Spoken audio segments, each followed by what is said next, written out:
यहां पर हम आपको बता दें कि हनुमान जी की जो जयंती थी उस मौके पर शोभा यात्रा निकाली जाती है और उसके बाद जो कुछ यहां होता है वो यकीन मानिए दिल्ली में कानून व्यवस्था को लेकर, दो समुदाय के रिश्तों को लेकर बहुत तरह के सवाल जो हैं लगातार खड़े होते जा रहे हैं। लेकिन जो जानकारी निकलकर सामने आ रही है वो यह आ रही है कि यहां पर जो ये टॉकीज आपको नजर आ रहा है यही इस पूरी घटना का केंद्र था और यहीं पर यह पूरी घटना जो है वो घटित हुई थी।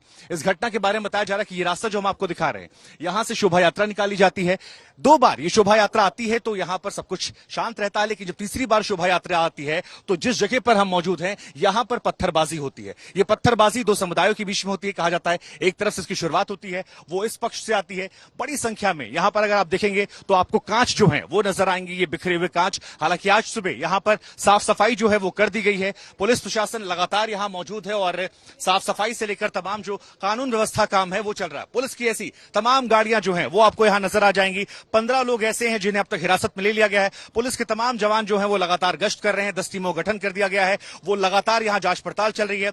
सियासत में भी आरोप प्रत्यारोप का दौर है, लेकिन जो मुख्य बात निकल कर आती है वो ये कि एक पक्ष ये है जहां के बारे में कहा जा रहा है कि जो पत्थरबाजी कर रहा था, जहां से बड़ी संख्या में जो हमले हुए हैं वो हुए हैं, और दूसरा पक्ष जो है वो इसके ठीक विपरीत दूसरी तरफ उस तरफ से आता है।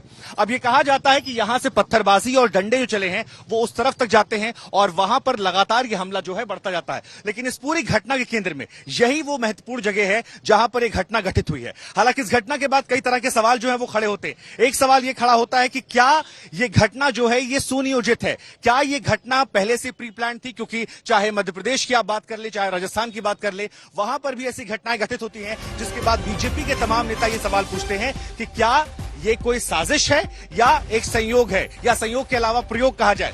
तो ये तमाम बड़ी बातें जो हैं वो लगातार निकलकर सामने आ रही हैं। इसके अलावा कई और सवाल भी हैं कि यहां पर पुलिस प्रशासन जो है वो यहां क्यों नहीं था। लेकिन इन सब के बीच में जो बड़ी जानकारी निकल कर आ रही है वो ये कि फिलहाल अपडेट ये है कि पुलिस प्रशासन यहां पर मुस्तैद है और 15 लोगों को हिरासत में लिया गया है। हालांकि ये भी कहा जा रहा है कि ये आंकड़ा जो है ये अभी और ज्यादा बढ़ सकता है। कई और लोग ऐसे हैं जो हिरासत में ले सकते हैं। सीसीटीवी या वो वायरल वीडियोस या चश्मदीदों के जो बयान सामने आए हैं उन बयानों के आधार पर पुलिस प्रशासन लगातार यहां पर जांच पड़ताल कर रहा है। हम आपको एक रिपोर्ट दिखाते हैं आज तक पर। ये पूरी घटना क्या थी, कैसे देर शाम को इसी चौराहे पर एक ऐसी घटना घटित होती है जिसने दिल्ली को दोबारा से कलंकित कर दिया। ये रिपोर्ट देखिए।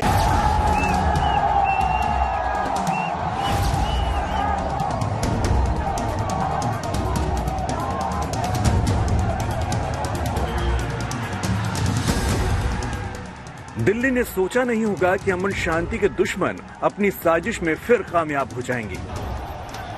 किसी को आशंका नहीं थी कि ऐसा पथराव होगा, ऐसी आगजनी होगी, बवाल मचेगा, उग्र हिंसा होगी। वक्त पर कोई रोक नहीं सका है उपद्रवियों को। नतीजा ये हुआ कि हिंसा की आग में दिल्ली फिर जल उठी। दिल्ली के जहांगीरपुरी में शनिवार की शाम ये हिंसा हुई। आखिर इसके पीछे की असल वजह क्या है? किसने ये बवाल शुरू किया? क्यों दो समुदाय के लोगों के बीच ऐसी झड़प हुई?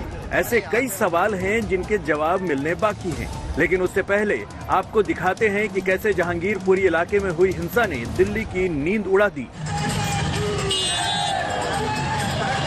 शाम करीब 4:30 बजे का वक्त रहा होगा। हनुमान जयंती पर शोभा यात्रा निकाली जा रही थी। करीब 1600 लोग इस शोभा यात्रा में शामिल थे। यात्रा को जहांगीरपुरी में के ब्लॉक तक जाना था, लेकिन जैसे ही ये जुलूस सी ब्लॉक में पहुंचा तभी अचानक मामूली झड़प हुई। फिर देखते ही देखते पथराव शुरू हो गए।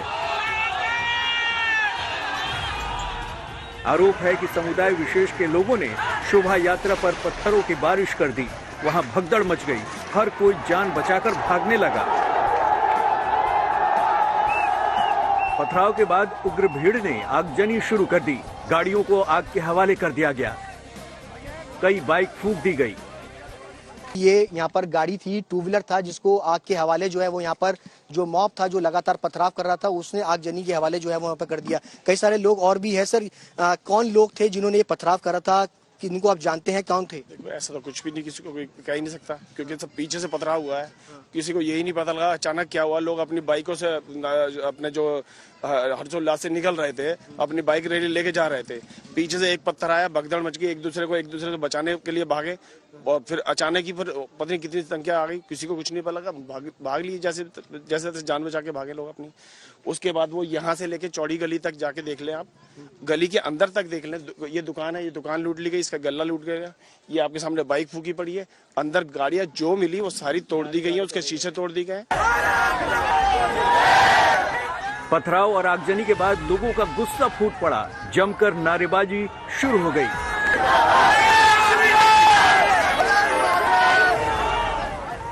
हालात ऐसे हो गए कि इस पर काबू करने पहुंची पुलिस भी हमले से बच नहीं सकी।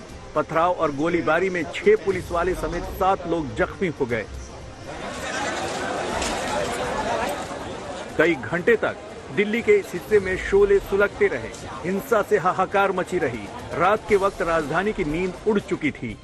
बड़ा सवाल यही है कि आखिर यहाँ पर जो बवाल हुआ इसके पीछे क्या कोई साजिश है। और ये बकायदा, ये देखिए बकायदा जो दिल्ली पुलिस के अधिकारी हैं वो पुलिस वाला इस तरीके से गलियों में जा रहा है और लोगों को बकायदा अंदर जाने की कोशिश कर रहा है। लेकिन बड़ा सवाल ये है कि क्या इसके पीछे कोई साजिश है। जैसा लगातार अलग अलग बयान आ रहे हैं और जिस तरीके से एक पैटर्न सा देखने को मिला पिछले 2 से 3 दिन के अंदर अलग अलग जगहों पर, तो जाहिर सी बात है इसके पीछे कोई न कोई साजिश है। मास्टरमाइंड कौन है इसके बारे में जानने की कोशिश की जाएगी। ऐसी हिंसा के बाद पूरा जहांगीरपुरी इलाका छावनी में तब्दील कर दिया गया। कई बड़े पुलिस अधिकारी भी मौके पर पहुंचे, तब जाकर हालात को संभाला जा सका। पुलिस एडिक्वेट संख्या में हम सब यहाँ मौजूद हैं और सिचुएशन को किसी भी तरह का कोई भी अगर असामाजिक तत्व ये चाहे कि हम सिचुएशन को गड़बड़ कर दें या अफवाह फैला दें, उसको हम कंटेन करने के लिए यहाँ पर मौजूद हैं। और जब तक पूरी तरह से शांति व्यवस्था और जरा सा कोई शक शुबा भी खत्म नहीं हो जाता तब तक हम यहाँ पे रहेंगे। और लोगों से अपील है और आपके चैनल के जरिए से भी हम ये अपील करना चाहते हैं लोगों से कि किसी भी तरह के अफवाह पे विश्वास न करें। यहाँ पर अमन चैन शांति व्यवस्था मुकम्मल तरीके से बरकरार है। दिल्ली पुलिस ने अपील की है कि किसी भी अफवाह पर ध्यान नहीं दें। हालात पर नजर रखने के लिए वहां ड्रोन उड़ान भरते रहे। रात भर पुलिस अलर्ट रही ताकि किसी भी अनहोनी को टाला जा सके। पुलिस ने इस हिंसा को लेकर आर्म्स एक्ट, दंगा और हत्या की कोशिश का मुकदमा दर्ज कर लिया है। दिल्ली से तंसीम हैदर, अरविंद ओझा और सुशांत मेहरा के साथ आज तक ब्यूरो।